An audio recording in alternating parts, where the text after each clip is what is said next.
I'm Mario, 33 years old, and I never thought my financial success would become the wedge that drove my family apart. For 6 years, I paid the mortgage on my parents' home without complaint, happy to give back to the people who raised me. But that all changed the night. My mother screamed those words that still echo in my head. "You're ungrateful. Get out, and never come back." Little did she know how quickly she'd regret those words.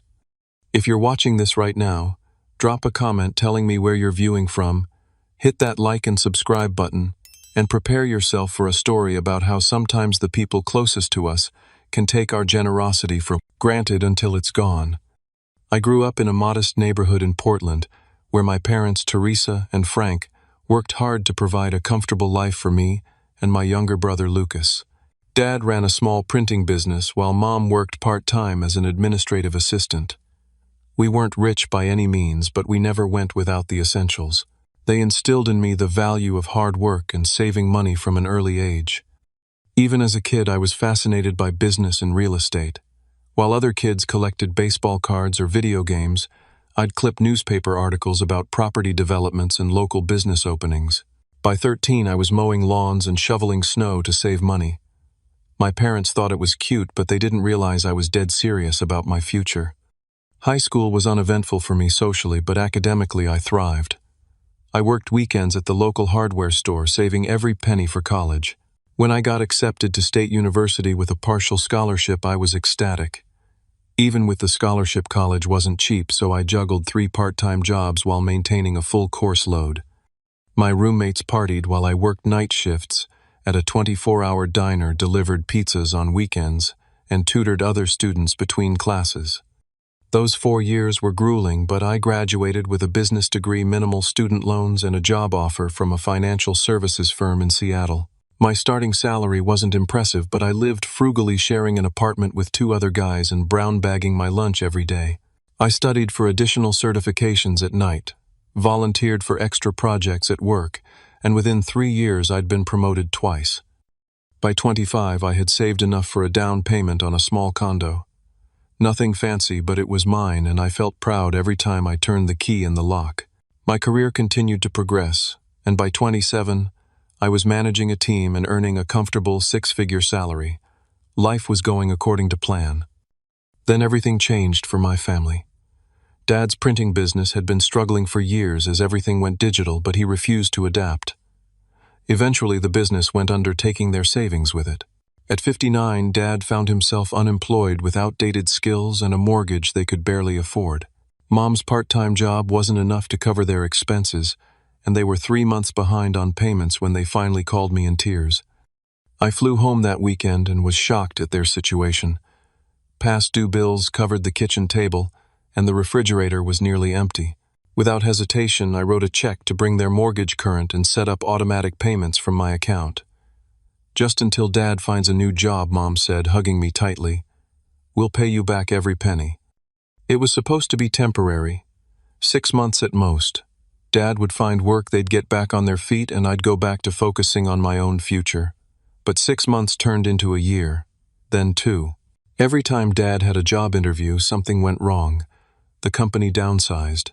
The position was filled internally. He was overqualified. Meanwhile, Mom's hours were cut, adding more pressure. I didn't mind at first. I was doing well, and helping my parents felt good. They had sacrificed for me growing up, and now I could return the favor. But as time passed, I noticed subtle changes in their attitude, especially Mom's. What started as tearful gratitude evolved into expectation. When I visited, she'd casually mention other expenses they were struggling with, hinting until I offered to help. Dad seemed uncomfortable with the arrangement, but never contradicted Mom. By year 3 of paying their mortgage, I noticed Mom had redecorated the living room with expensive new furniture. When I asked about it, she dismissed my question with a wave. "We deserve a few nice things, Mario. Life's been so hard lately." Dad avoided my eyes during this conversation, staring at the new 60-inch television instead. I tried to bring up the subject of their financial plan several times, asking about Dad's job search or suggesting Mom look for full-time work. These conversations always ended with Mom getting emotional, reminding me how they'd sacrificed everything for me growing up. "After all we did for you," she'd say, "this is the least you can do." It was effective at shutting down any discussion about changing our arrangement. By year 5, the mortgage payments had become simply another bill in my monthly budget. I rarely thought about it anymore, even as the amount I'd spent supporting them crept well into 6 figures. They were my parents, after all. What else could I do? But a nagging feeling was growing inside me, a sense that something wasn't right about the situation. I just wasn't ready to admit it yet. Everything started to shift when I met Sophia at a charity event hosted by my company. Smart, compassionate, and refreshingly direct, she worked as a child psychologist and had a way of seeing through facades that both impressed and unnerved me. Our first date turned into a second, then a third, and before I knew it, we were spending every weekend together. After dating for 4 months, I finally took her to meet my parents. The visit started pleasantly enough, with Mom preparing her signature lasagna and Dad showing Sophia his collection of vintage jazz records. But I noticed Mom's tight smile whenever Sophia talked about her career or our relationship. The tension was palpable. On the drive back to Seattle, Sophia was uncharacteristically quiet. When I asked what was wrong, she hesitated before answering. "Mario, has your mom always talked to you that way?" "What way?" I asked, genuinely confused. "Like you owe her something." I counted 6 times she mentioned how much they sacrificed for you, and 4 times she brought up your obligation to family. She turned to look at me, and the way she changed the subject when you mentioned possibly cutting back on your financial support, it was so manipulative. I defended my parents, instinctively explaining their financial difficulties and my desire to help. But Sophia's observations lingered in my mind. Was I being manipulated? I pushed the thought away. They were my parents, not con artists. 2 weeks after that visit, I received a major promotion at work. The new position came with significantly more responsibility and required occasional travel, but the salary increase was substantial. When I called my parents to share the good news, Mom's first question wasn't about my new role or how I felt. "That's wonderful, honey. How much more will you be making?" she asked, not even trying to disguise her interest. "About 30% more," I replied, immediately regretting my honesty. "That's perfect timing. Your father and I have been thinking about some renovations to the house. The bathroom is so outdated, and you know how your father's back bothers him. A walk-in tub would really help." I felt a familiar tightness in my chest. "Mom, this promotion means more work hours and more stress. I was actually thinking about putting the extra money toward my retirement account." The silence on the other end was deafening. When she finally spoke, her voice had that wounded tone I'd grown to dread. "I see. Your retirement is more important than your father's health. I understand." By the time I hung up, I'd somehow agreed to increase my monthly contribution to their expenses.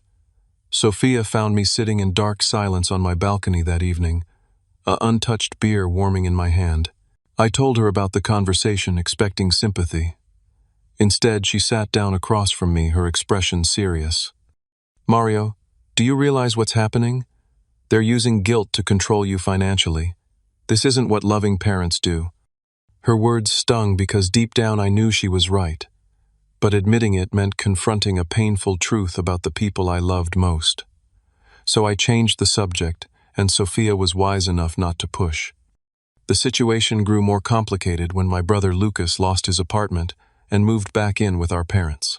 At 30, he'd never held a steady job, bouncing between part-time gigs and entrepreneurial ventures that never materialized into actual income. Now he was living rent-free in our childhood home, adding to the expenses I was covering. During one of my visits, I discovered Lucas had converted the garage into a music studio with equipment that must have cost thousands. When I questioned this, Mom jumped to his defense. "He needs to express his creativity, Mario. Not everyone can be a corporate robot like you." The comment hurt, but I swallowed my response. Later that night, I overheard Mom and Lucas talking in the kitchen. "Don't worry about Mario," she said. "He makes plenty. He's just stingy sometimes. I know how to handle him." Their laughter felt like a knife to my gut. As my relationship with Sophia deepened, my time became increasingly split between work, her, and obligations to my family. Mom's calls grew more frequent and more demanding. If I missed Sunday dinner because of work, I'd receive guilt-laden texts about my changing priorities. If I brought Sophia along, Mom would make passive-aggressive comments about outsiders not understanding family matters. The breaking point came when I had to cancel a visit due to an emergency at work. A major client was threatening to pull their account, and I needed to fly to Chicago on short notice. Mom was livid. "Your father has been looking forward to seeing you all week. How could you be so selfish?" For the first time, I pushed back. "Mom, this is my career. I can't just drop everything because Dad wants to watch football with me." Your career, she mimicked. "What about your family? We're the ones who always supported you, and this is how you repay us, by abandoning us for some meeting." "I'm not abandoning anyone," I said, trying to keep my voice level. "I'm literally paying your mortgage. How is that abandonment?" "Oh, so now you're throwing that in our face. Real nice, Mario, real nice." She hung up on me. That night, Sophia found me researching exactly how much I'd spent supporting my parents over the years. The number made my stomach drop over $120,000, not including gifts, groceries I bought during visits, or restaurant meals I always paid for. "I think it's time for a serious conversation with them," Sophia said gently. "This isn't sustainable emotionally or financially." I nodded, finally ready to face what I'd been avoiding for years. "You're right. This has to change." Sophia and I had been talking about moving in together for weeks. Her lease was ending soon, and it made sense both emotionally and financially.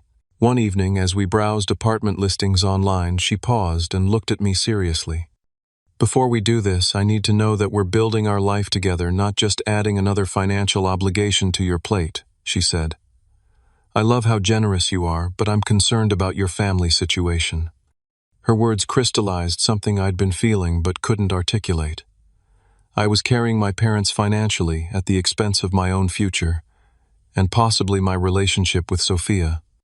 "I'm going to talk to them this weekend," I decided. Really talk to them, about a plan for them to become financially independent. I spent hours preparing what I would say, even writing key points on index cards like I was getting ready for a business presentation. Sophia helped me practice playing the role of my defensive mother with uncomfortable accuracy.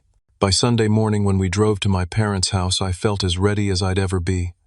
I'd asked Mom to make her pot roast, my dad's favorite meal, hoping the good food would create a positive atmosphere. When we arrived, the house smelled wonderful and Mom greeted us warmly. Too warmly. Her overly enthusiastic hug, and the way she glared at Sophia when I wasn't looking, set my nerves on edge immediately. Lucas was there too, which I hadn't expected. He lounged on the couch, barely acknowledging our arrival beyond a nod in our direction. Dad at least seemed genuinely happy to see us, giving Sophia a fatherly hug that made me smile despite my anxiety. Dinner started pleasantly enough. We discussed safe topics: Dad's garden, Sophia's work with children, the unusually warm weather. I waited until we were eating dessert before clearing my throat. "I wanted to talk to you all about something important." I began, my mouth suddenly dry. "It's about our financial arrangement." The atmosphere in the room shifted instantly. Mom's smile vanished, and Dad became very interested in his apple pie. Lucas rolled his eyes dramatically. "I've been happy to help these past 6 years," I continued, "but I think it's time we discussed a transition plan. I'd like to help you become financially independent again." Mom put down her fork with deliberate slowness. "What exactly are you saying, Mario?" "I'm saying that I need to start focusing on my own future. Sophia and I are getting serious, and I—" "Ah," Mom interrupted, her voice sharp. "So that's what this is about. She doesn't want you helping your family." Sophia stiffened beside me but remained silent as we'd agreed. "This isn't about Sophia," I said firmly. "It's about creating a sustainable situation for everyone. Dad, you've been out of work for 6 years now. There are jobs out there that would be perfect for your skills." Dad looked uncomfortable but nodded slightly. "I've been looking, son. It's not easy at my age." "Have you really been looking, though?" I asked gently. "Because from what I can see, you haven't had an interview in over a year." "How dare you," Mom interjected. "Your father has applied for dozens of positions. It's not his fault that employers discriminate against older workers." "I understand that, Mom. But there are options we haven't explored. Career retraining programs, part-time work to start, maybe even starting a small business again but with updated services. So now you're a career expert, Lucas snorted. The golden boy has all the answers. I ignored him, keeping my focus on our parents. And Mom, you're working 20 hours a week. Is there a reason you haven't looked for full-time employment? Her face flushed. I have health issues, as you well know. My doctor advised limited working hours. This was news to me. What health issues? You've never mentioned any diagnosis. I don't have to justify my medical situation to you, she snapped. The point is, we're your parents. We raised you, fed you, clothed you, put you through college. You didn't put me through college. I corrected her. I worked 3 jobs and got scholarships. We gave you a roof over your head. We supported your dreams when everyone else said they were unrealistic. And now that we need a little help, you're abandoning us because your girlfriend thinks we're a burden. I felt my carefully prepared points crumbling under the weight of her emotional onslaught. That's not what's happening, Mom. I just think 6 years of support was meant to be temporary and— How much do you make now, Mario? She interrupted. 6 figures, right. More money than your father and I ever saw in our lives. And you're complaining about helping the people who gave you life. I'm not complaining. I'm trying to have an adult conversation about cutting us off because she wants our money, Mom said, pointing at Sophia with her dessert fork. Teresa, Dad said quietly, That's not fair. Oh, so you're taking his side now. After everything we've done for him, after all our sacrifices, Mom's voice was rising steadily. This isn't about sides, I tried again. It's about finding a solution that works for everyone long term. Mom stood up suddenly, her chair scraping loudly against the floor. I know exactly what this is about. It's about you thinking you're better than us now. With your fancy job and your fancy girlfriend and your fancy condo, you've forgotten where you came from. Mom, please calm down, I said, feeling the conversation spiraling out of control. I'm just suggesting we create a timeline for abandoning your family, she shouted. After everything we've done for you, you ungrateful, selfish boy. I've given you over $120,000, I said, my own voice rising now. How is that ungrateful? The room went deathly quiet. Dad's face paled, and even Lucas looked shocked. Clearly they hadn't realized the total amount. You're counting, Mom whispered as if I'd confessed to a horrible crime. You've been keeping track of every penny you've given your own parents. That's not the point, I backpedaled, realizing my mistake. I'm just saying I've been happy to help, but it was supposed to be temporary and— Get out. Mom's voice was suddenly cold. What? You heard me. You're ungrateful. Get out and never come back. Her face was contorted with rage. If we're such a burden to you, then go.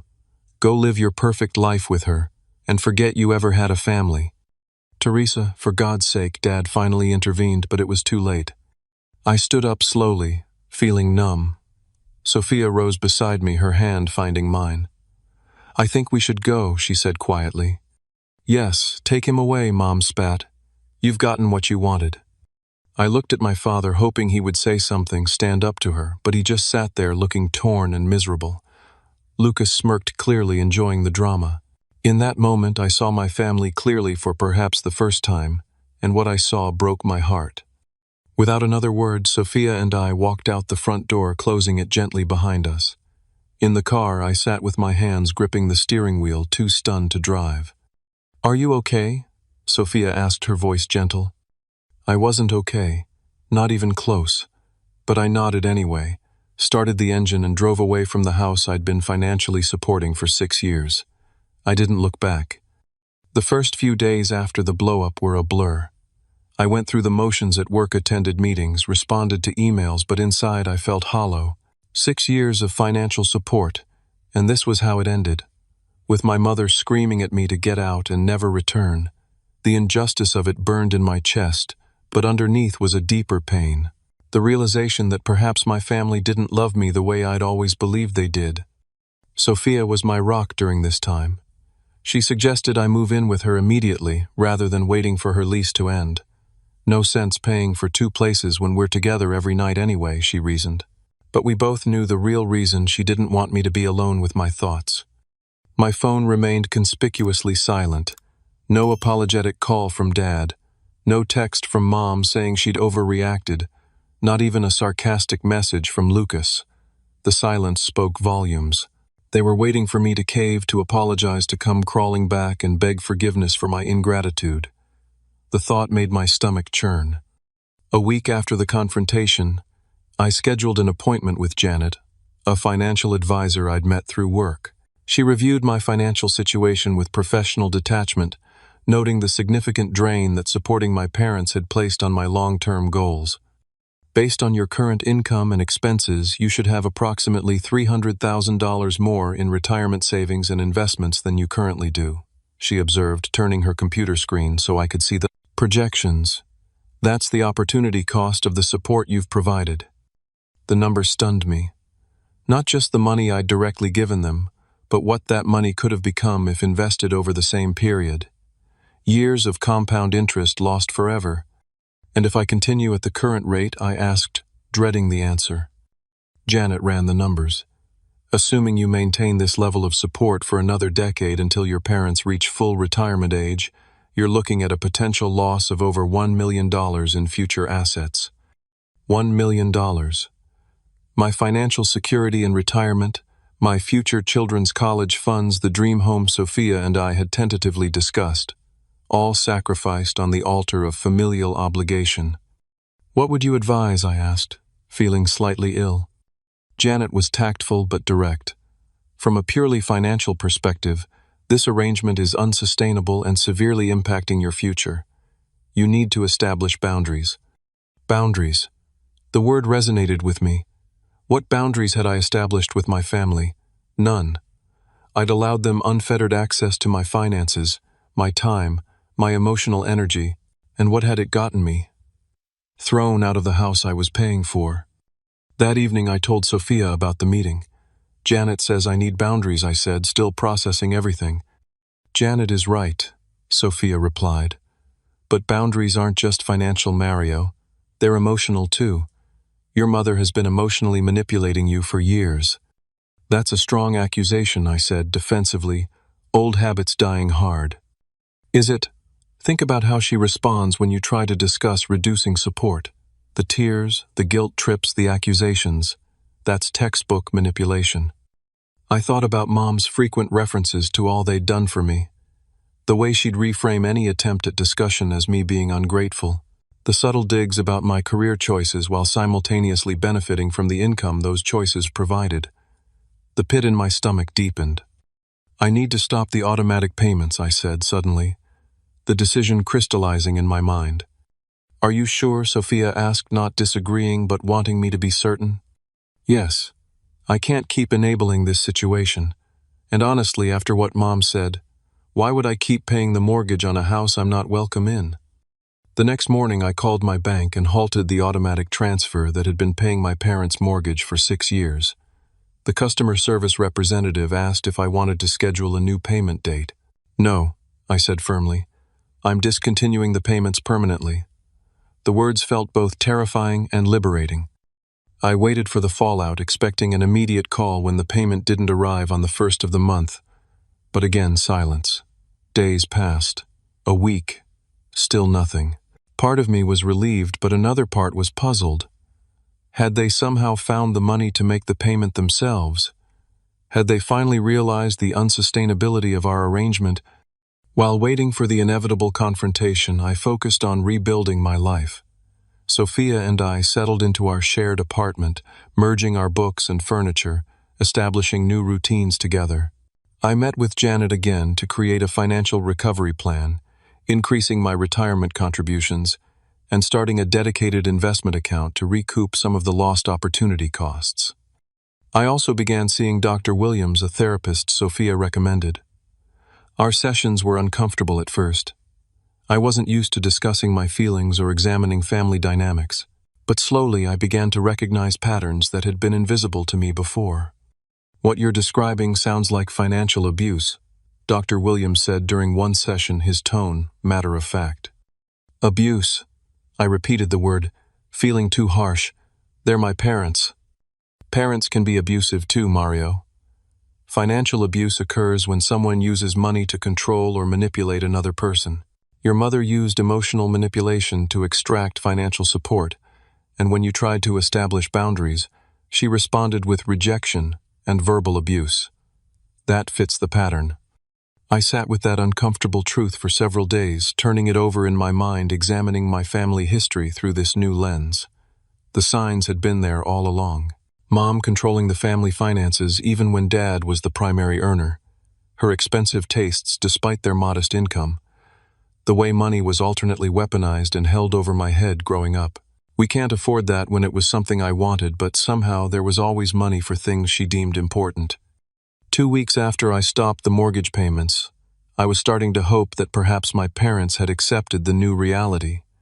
Maybe they were finally taking responsibility for their own finances.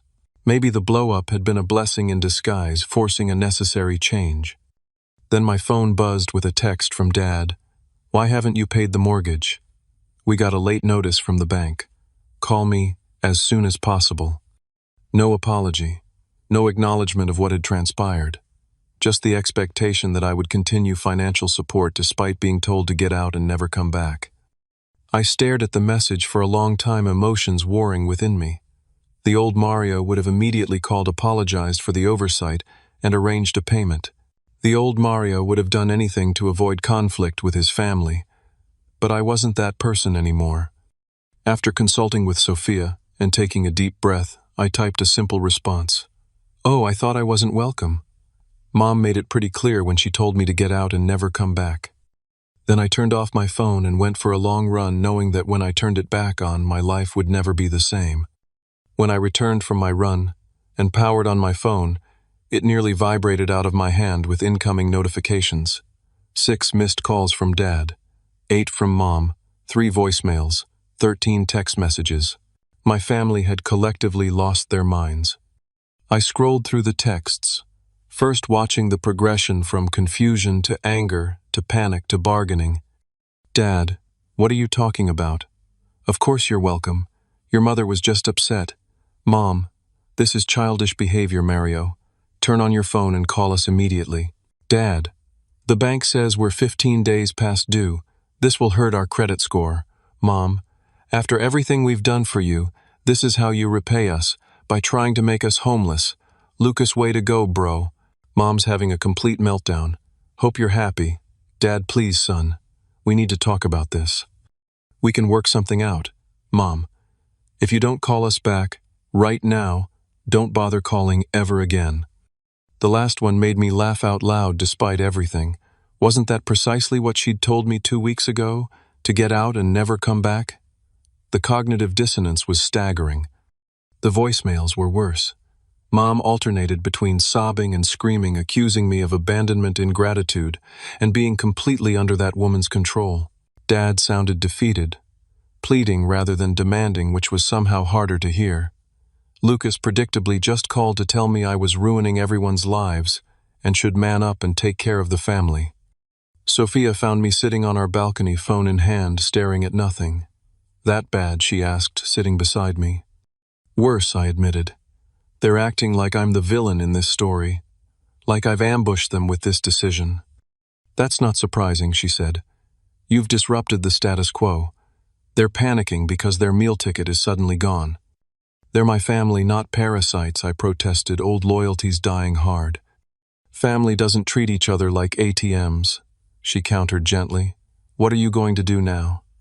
It was the million-dollar question. I couldn't simply ignore them forever, as tempting as that might be. But I also couldn't go back to the way things were. The cycle had to be broken for everyone's sake. "I think I need to meet with them," I decided. But on my terms, not theirs. And with clear boundaries established beforehand. I texted Dad, "I'm willing to meet and discuss the situation, but not at your house. Let's meet at Riverside Park on Saturday at 2. I'll bring my financial advisor to help us create a transition plan."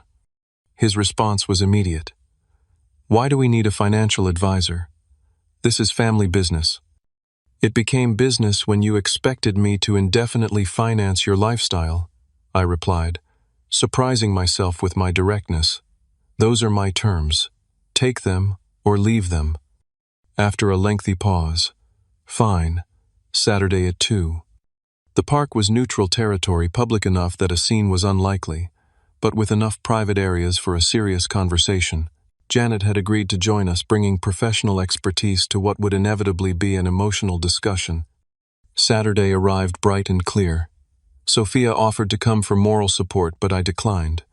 I need to handle this myself, I told her, but I'll call you right after. I spotted my parents sitting on a bench near the pond, looking tense. To my surprise, Lucas wasn't with them. Dad stood when he saw me approaching, relief evident on his face. Mom remained, seated, her expression unreadable. Mario, Dad said, embracing me awkwardly. Thank you for coming. Mom didn't stand or offer any greeting. She looked past me, scanning the area. Where's this financial person? I don't see anyone. Janet is meeting us here at 2:15, I explained. I wanted a few minutes with just us first. How considerate, Mom said, sarcasm dripping from every syllable. After ignoring our calls for days. Teresa, Dad warned, then turned to me. Son, we need to understand what's happening. The mortgage payment is 20 days late now. We got a notice from the bank about possible foreclosure if we don't catch up. I'm sorry about that, I said, genuinely meaning it. I should have given you notice before stopping the payments. That was wrong of me. Mom snorted. So you admit you were wrong? Good. Now when will you restart the payments? The direct question caught me off guard, though it shouldn't have. I won't be restarting them, Mom. That's what we're here to discuss. A transition to you and Dad becoming financially independent again. Her face flushed with anger. After everything. Please don't start with after everything we've done for you. I interrupted, my voice firm but quiet. I acknowledge that you raised me. I'm grateful for that. But that doesn't obligate me to support you indefinitely as adults. We're your parents, she hissed. That's a lifetime commitment. Yes, you're my parents, and I love you. But the financial arrangement we've had for the past 6 years isn't healthy for any of us. It's created resentment and entitlement instead of gratitude and independence. Entitlement. Mom practically spat the word. Is that what your therapist girlfriend has been telling you? That we're entitled? I took a deep breath, refusing to be baited. This isn't about Sophia. This is about us. About the fact that I've been carrying the financial burden for our family, while simultaneously being treated like I'm not doing enough. Dad placed a restraining hand on Mom's arm as she opened her mouth to retort. Let's hear him out, Teresa. Thank you, Dad, I said, grateful for the intervention. Look, I know this is difficult. Change always island. But the current situation isn't sustainable. You're both relatively young and capable.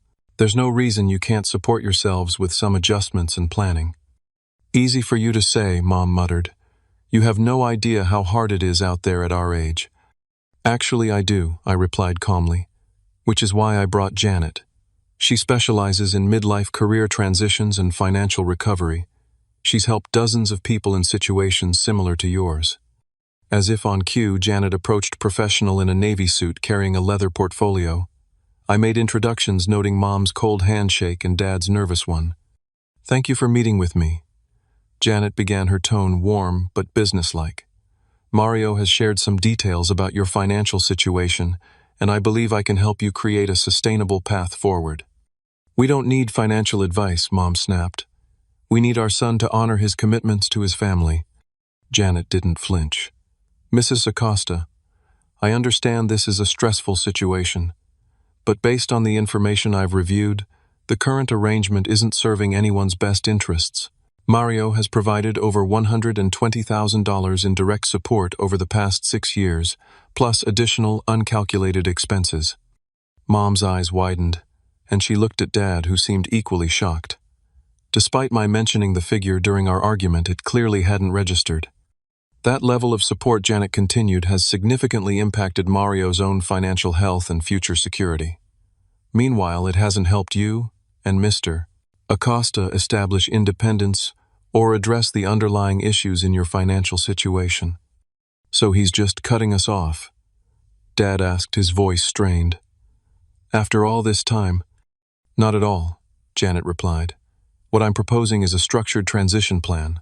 Maria would continue limited support for 6 months while you implement specific steps toward financial independence.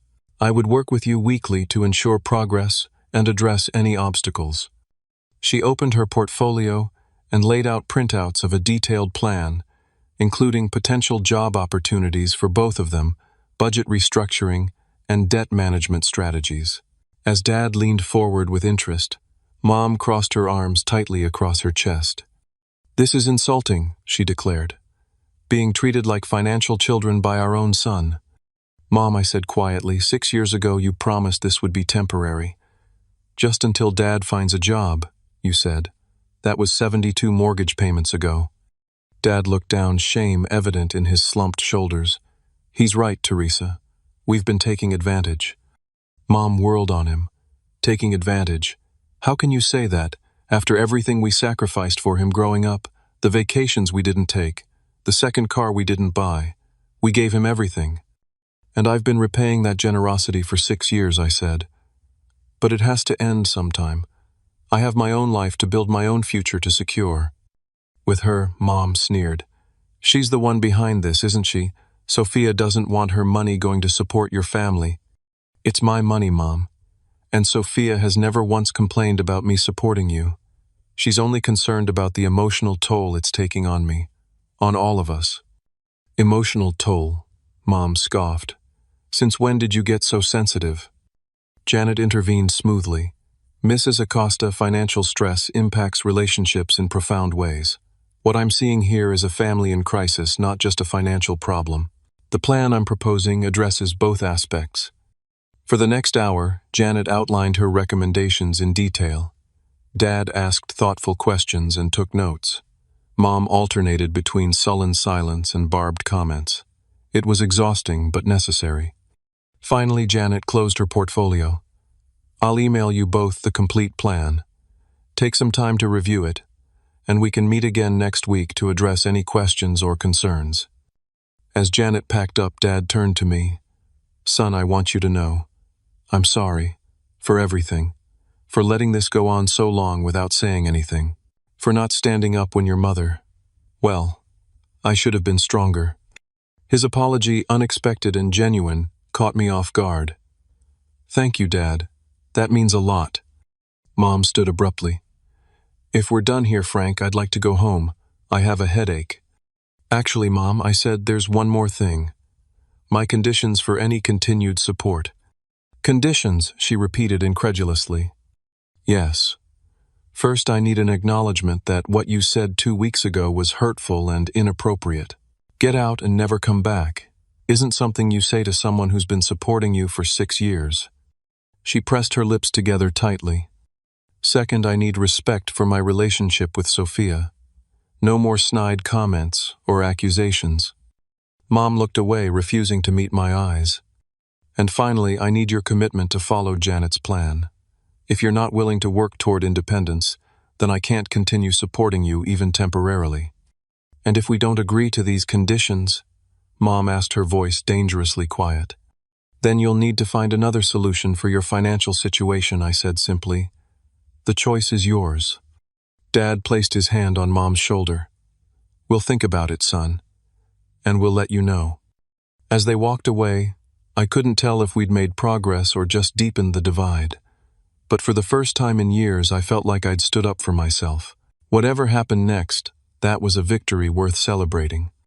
The week following our meeting in the park was tense.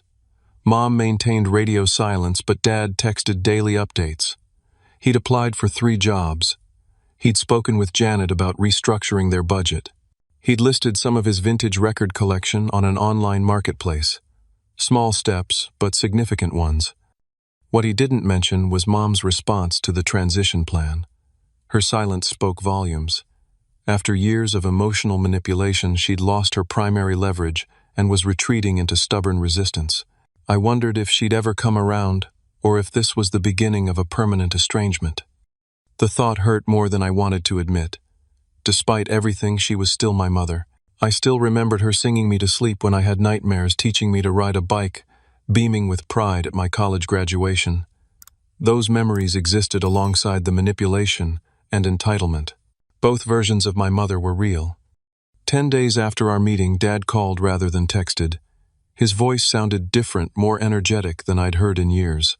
I got a job, he announced without preamble. Assistant manager at Burlington Coat Factory. It's not printing, but it's retail management, which I have experience with. Benefits after 90 days, and the salary is decent for part-time. Dad, that's fantastic, I said, genuinely thrilled. When do you start? Monday. 25 hours a week to start with potential for full-time after 3 months. The pride in his voice was unmistakable. I wanted you to be the first to know. I'm really proud of you, I told him. How does Mom feel about it? His hesitation told me everything. She's adjusting to the idea. Oh, you know your mother. Change is hard for her. Has she looked for work herself? I asked, already knowing the answer. Not yet. But she did meet with Janet yesterday to discuss options. That's progress, right? It was something, at least. Definitely progress. And Lucas, any changes there? Dad sighed. He's not taking the new situation well. Apparently he had some business venture he was counting on Mom and me to fund. When we told him that wasn't possible anymore, he started talking about moving to Los Angeles to pursue his music. I bit back a sarcastic comment about Lucas's perpetually imminent music career. Maybe independence would be good for him too. Maybe Dad agreed, not sounding convinced. Listen, son, there's something else. Your mother may not be ready to say it, but I am. I'm sorry. For everything. For letting the situation get so out of hand. For not being the father you deserved these past few years. His voice cracked slightly, and I felt my own throat tighten. Dad. No, let me finish. I was depressed after the business failed. Really depressed. I felt like a failure as a provider, as a man. When you stepped in to help, it was a relief at first, but then it became, I don't know, easier to just let you carry everything, to abdicate my responsibilities. That wasn't fair to you. Thank you for saying that. I managed emotion thick in my voice. It means a lot. I want to make things right, Mario. With you, with your mother, with myself. This job is just the beginning. I'm going to stand on my own 2 feet again, I promise you that. After we hung up, I sat in silence for a long time, processing the conversation. My father's honesty had cracked something open inside me, a door to forgiveness I hadn't realized was locked shut. If he could acknowledge his mistakes and take steps to change, perhaps there was hope for our family after all. The next 2 weeks brought more positive developments. Dad started his new job and was thriving, coming home with stories about customers and coworkers engaging with life again. Mom, according to Dad's reports, had reluctantly begun working with Janet on her resume and had even applied for a receptionist position at a local dental office. Then came the text I'd been both hoping for and dreading. Your mother would like to talk. Can you come for dinner Sunday? Just you. Not Sophia. Please. The exclusion of Sophia raised immediate red flags, but Dad assured me it was because Mom wanted to speak privately, family to family. After discussing it with Sophia, who encouraged me to go despite her concerns, I agreed. The house looked different when I arrived. Cleaner, more organized. The expensive furniture Mom had bought was gone, replaced by simpler pieces I didn't recognize. We sold a lot of things, Dad explained, following my gaze. Part of the budget restructuring, Janet suggested. Turns out we didn't need half of what we had. Mom was in the kitchen stirring a pot of her homemade tomato sauce. She looked smaller, somehow less formidable. When she saw me, she wiped her hands nervously on her apron. Mario, she said, her voice lacking its usual commanding tone. Thank you for coming. Dinner was a quiet affair, none of us quite sure how to bridge the chasm that had opened between us. Dad chatted about his job. I shared a few details about a project at work, and Mom remained mostly silent, watching me, with an expression I couldn't quite read. Finally, as Dad cleared the plates, Mom folded her hands on the table. I've been unfair to you, she said abruptly. For a long time now, your father helped me see that. I nearly dropped my water glass in shock. In 33 years, I'd never heard my mother admit to being wrong about anything. When your father's business failed, she continued, I was terrified. We had no savings, mountains of debt, and no prospects. When you offered to help, it felt like divine intervention. But then, she trailed off, looking down at her hands. Then it became expected I finished for her. She nodded slowly. Yes, expected, assumed, required. I told myself it was your duty as our son, that we deserved it after raising you. But that wasn't right or fair. No, it wasn't, I agreed, not unkindly. Your father getting that job, it changed something. Seeing him excited about life again, contributing again, it made me realize how far we'd fallen, how much we'd come to depend on you instead of ourselves. She looked up, her eyes glistening. I'm not good at apologies, Mario. I never have been, but I am sorry. For what I said, for how I've treated you, for everything. The words I'd thought I needed to hear, yet they felt insufficient compared to years of manipulation and the final explosive rejection. Thank you for saying that, I said carefully. It's a start. A start, she repeated, a flicker of her old defensiveness returning. What else do you want from me, Mario Blood? Dad returned from the kitchen, catching the shift in tone. Teresa, he said warningly, we talked about this. She took a deep breath, visibly collecting herself. You're right. I'm sorry. Again. This island. Difficult for me. It's difficult for all of us, Mom, I said, but necessary. I know, and I am trying. I had an interview yesterday at the dental office. I think it went well. She offered a tentative smile. The dentist said he was impressed with my administrative experience. That's great news, I encouraged. I hope you get it. If I do, she continued, and, with your father's job, we should be able to make the mortgage payments ourselves within 2 months. Janet helped us create a budget. She gestured to a spreadsheet posted on the refrigerator door, color-coded and detailed. I'm impressed, I said honestly. That's significant progress in a short time. We've also talked to Lucas' dad, added, returning to his seat. Really talked to him. About responsibility, independence, his future. It wasn't an easy conversation. I imagine not, I said, remembering my brother's entitled attitude. He's moving out next week, Mom said, surprising me again. To share an apartment with 2 friends. They've all committed to finding steady jobs within 30 days or they lose their rooms. The changes were more substantial than I'd dared to hope for. My parents were not just accepting the transition plan, but embracing it, taking ownership of their situation for the first time in years. It wasn't perfect. Mom's apology had come with strings attached, and old habits wouldn't disappear overnight, but it was a genuine beginning. I've been thinking about the mortgage, I said, reaching a decision. I'll cover it for 3 more months, giving you both time to settle into your jobs and build some savings. After that, it's in your hands, and I'll help Lucas with his first month's rent as a fresh start gift. The relief on their faces was palpable. Not the entitled expectation I'd grown used to, but genuine gratitude for a defined, limited form of assistance. Thank you, son, Dad, said, reaching across the table to squeeze my hand. For everything. For not giving up on us even when we gave you every reason to. Mom nodded, her eyes now definitely wet. We don't deserve your generosity, but we appreciate it more than we can say. As I drove home that night, I felt a weight lifting. Not completely gone, there would be setbacks, old patterns reasserting themselves, moments of doubt and frustration on all sides. But a family that had been slowly poisoned by financial dependence and emotional manipulation was taking its first steps toward healing. Sophia was waiting up for me, curled on the couch with a book that she set aside when I entered. How did it go? She asked, studying my face. I sat beside her, taking her hand in mine. Better than I expected, much better. They're actually changing Sophia, taking responsibility, making plans. That's wonderful, she said, genuine happiness in her voice. I'm so proud of you for standing your ground. I know how hard that was. I couldn't have done it without you, I told her honestly. Your support, your perspective. You helped me see what I couldn't see on my own. She leaned her head against my shoulder. That's what partners do.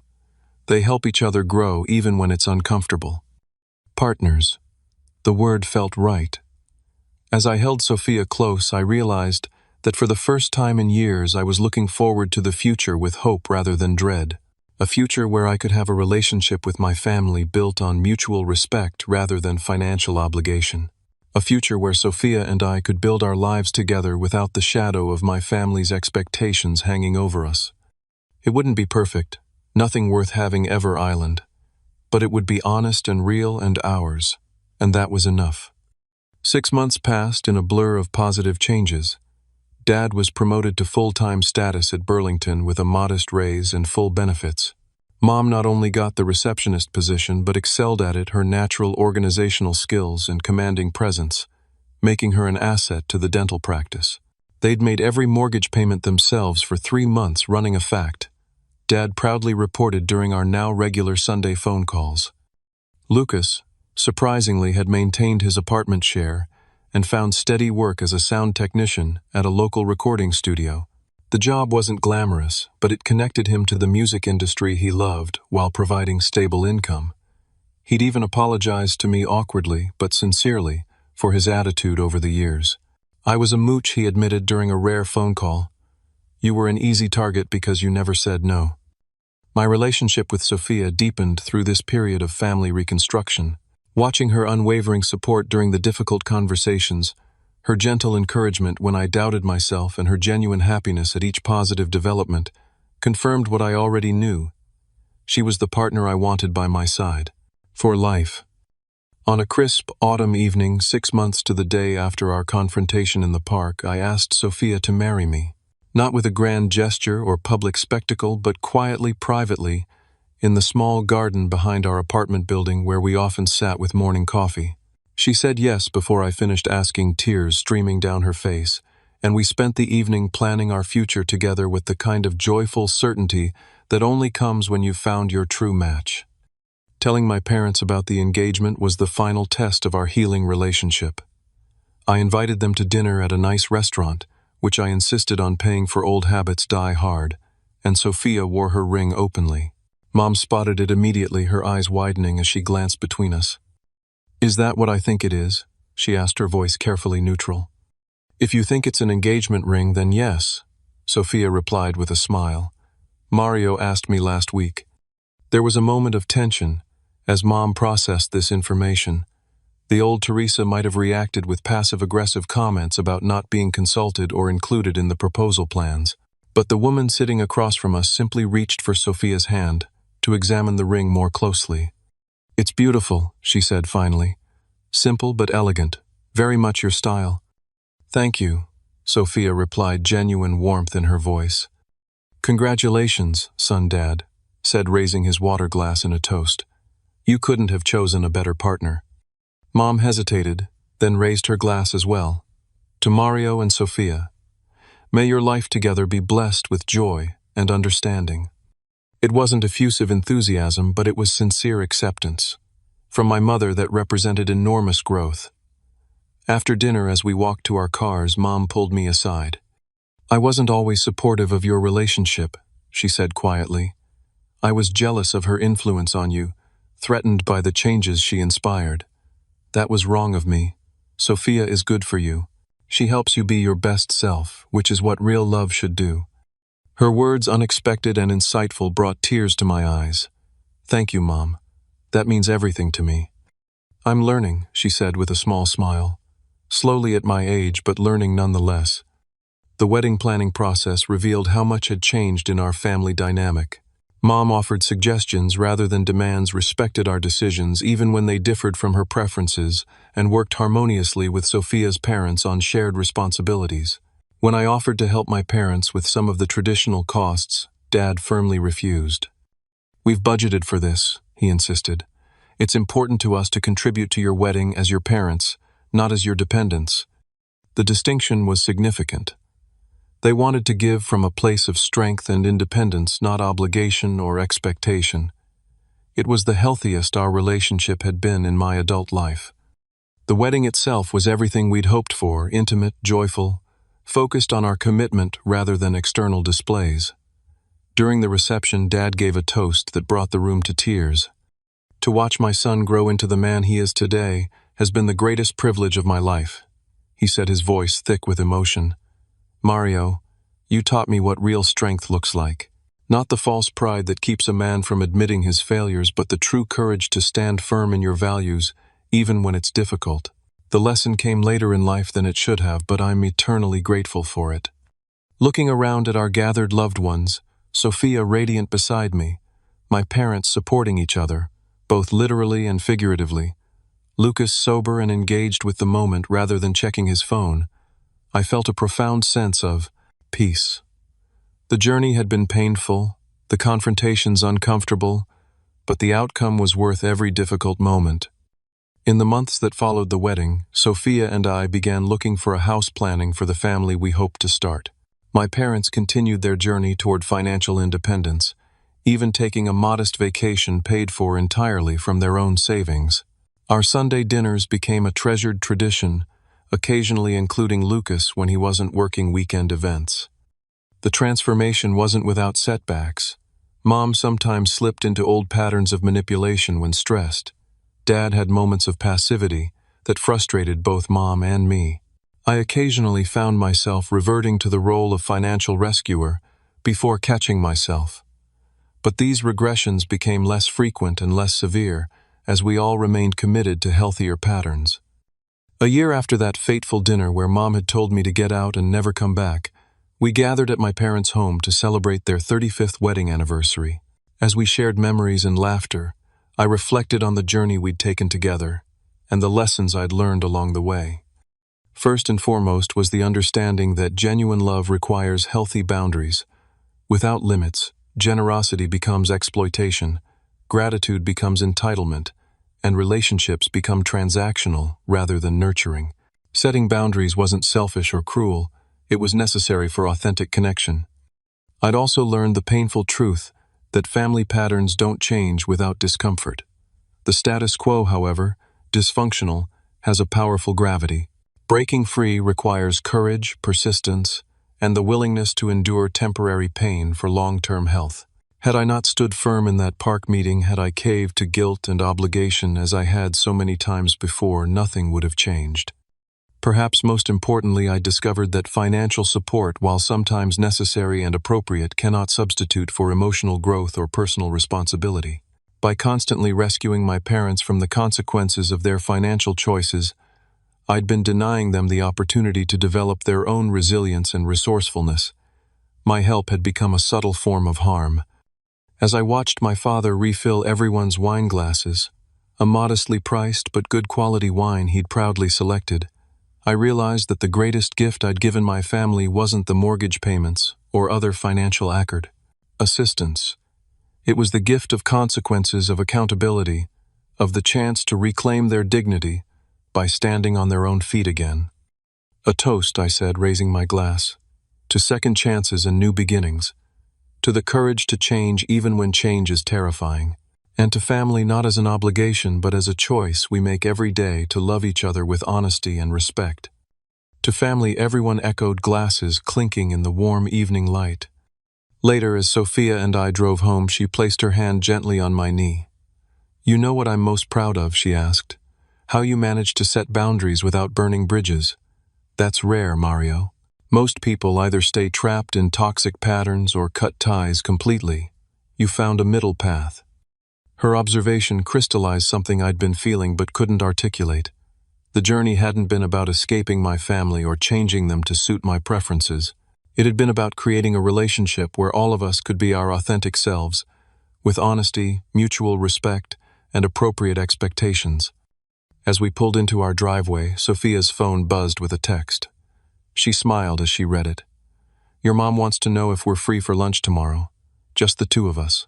She wants my opinion on redecorating their living room." I laughed, amazed at how far we'd come.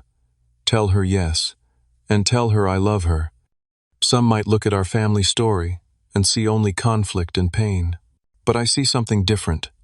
The painful but necessary growth that transformed a family drowning in unhealthy patterns into individuals who choose each other freely without obligation or resentment. It wasn't easy, and it's still a work in progress, but the authentic connection we share now is worth every difficult moment along the way. If you're struggling with similar family dynamics, remember that setting boundaries isn't about rejection, It's about creating the conditions where genuine love can flourish. Sometimes the most loving thing you can do for someone is to stop enabling behaviors that keep them trapped in dependency. Real love empowers, it doesn't diminish. Have you ever had to set difficult boundaries with family members? How did it change your relationship? Share your experiences in the comments below. And if this story resonated with you, please like, subscribe, and share it with someone who might need to hear it. Remember, you're not alone in these struggles, and with courage and persistence, healing is possible for every family. Thank you for listening to my story, and I wish you strength and wisdom in your own journey toward healthier relationships.